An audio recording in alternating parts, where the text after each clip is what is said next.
Hello दोस्तों, प्रणाम, राधे राधे। कैसे होंगे? आशा करती हूँ अच्छे होंगे।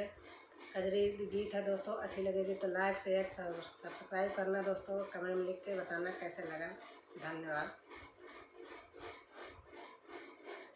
बदरा चढ़ी आयला समनवा, बदरा चढ़ी आयला समनवा, घेरी घेरी बरसे सवनवा ना, घेरी घेरी बरसे सवनवा ना।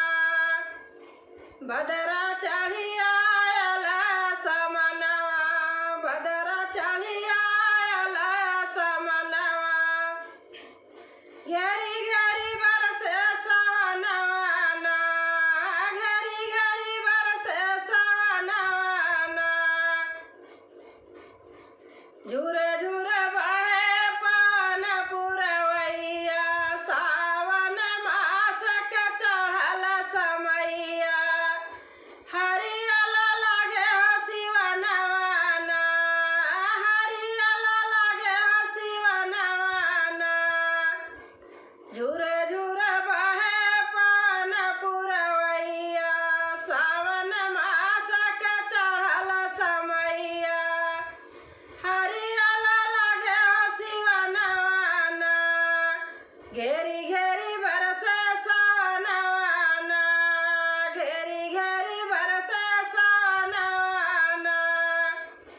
बदरा चढ़ी आयला समनवा, बदरा चढ़ी आयला समनवा, घेरी घेरी बरसे सवनवा ना, घेरी घेरी बरसे सवनवा ना।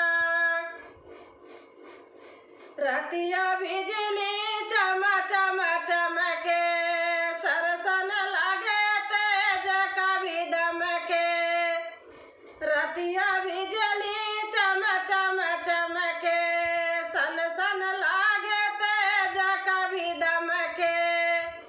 दमके घर अंगनवा ना, दमके घर अंगनवा ना। घेरी घेरी बरसे सवनवा ना, घेरी घेरी बरसे सवनवा ना। बदरा चढ़ी आयला समनवा, बदरा चढ़ी आयला समनवा, घेरी घेरी बरसे सवनवा ना, घेरी घेरी बरसे सवनवा ना। दोस्तों, अच्छा लगेगा को कमेंट में लिख के जरूर बताना कैसा लगा। धन्यवाद।